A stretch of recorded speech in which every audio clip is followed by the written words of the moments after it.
മലപ്പുറം ജില്ലയില് കരുവാരക്കുണ്ട് മേഖലയില് 500 വാഴ വെച്ചിരുന്നവരൊക്കെ 10,000 വാഴയിലേക്കൊക്കെ എത്തിയിട്ടോ. അപ്പൊ വന്യമൃഗങ്ങളുടെ ശല്യം കൂടുതൽ എന്ന് പറഞ്ഞു കഴിഞ്ഞിട്ട് ഇവിടെ വന്ന് നോക്കിയപ്പോൾ ഇവിടെ എല്ലായിടത്തും കൃഷി കൂടിയിരിക്കുകയാണ്.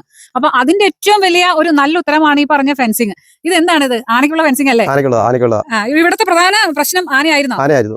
ആനയാണ് മെയിൻ. ഇത് മൊത്തം ആന മേഞ്ഞു നടന്നിരുന്ന സ്ഥലമാണ്. ഇത് ഫുള്ള് തെങ്ങുണ്ടായിരുന്നത് കണ്ടേ പറയും. ഇപ്പം നാമമാത്രമായിട്ട് അതിൽ ഓരോ തെങ്ങുകൾ മാത്രമേ കാണുള്ളൂ. അത് തെങ്ങും റബ്ബറും ആയിട്ടൊരു തോട്ടം മൊത്തം ആന നശിപ്പിച്ചു കളഞ്ഞതാണ്. അപ്പോൾ ഈ ഫെൻസിങ് ഇപ്പോൾ ഇട്ടതാണ്.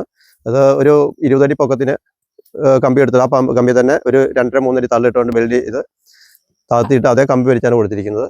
അപ്പൊ ആന ചവിട്ടിയാൽ പോലും ഇത് അതെ. അങ്ങനെ ചെയ്തിട്ടേ കാര്യമുള്ളൂ. അല്ലാതെ നമ്മൾ സാധാരണ ഇൻസ്ട്രക്ടർ വെച്ചായിരുന്നു ആദ്യമൊക്കെ ചെയ്തുകൊണ്ടിരുന്നത്. അപ്പോൾ ആന കാലിൽ നോക്കി വളരെ ശ്രദ്ധിച്ച് കാല് ചവിട്ടി മറിച്ചിട്ട് കഴിഞ്ഞാൽ അതിനുള്ളിൽ കടക്കാൻ നിഷ്പ്രയാസം അത് ഉള്ളിൽ കടന്നു വരുമായിരുന്നു. ഇങ്ങനെ ചെയ്തതിന് ശേഷം ആനയുടെ ശല്യം കുറഞ്ഞു. ലൈനെ പോകുന്ന കറണ്ടിന്റെ അളവ് കറക്റ്റായിട്ട് രേഖപ്പെടുത്തും. അത് എന്തെങ്കിലും ടച്ചോ എന്തെങ്കിലും കാര്യങ്ങളുണ്ടെങ്കിൽ അവത്തിൽ അത് രേഖപ്പെടുത്തും. അപ്പോൾ ലൈൻ ഒന്ന് ചെക്ക് ചെയ്താൽ അത് നീക്കം ചെയ്ത് കഴിഞ്ഞാൽ ഇതിൽ ഫുള്ള് ആനയല്ല ഒരു ജന്തുവും ഇങ്ങോട്ട് അടുക്കില്ല.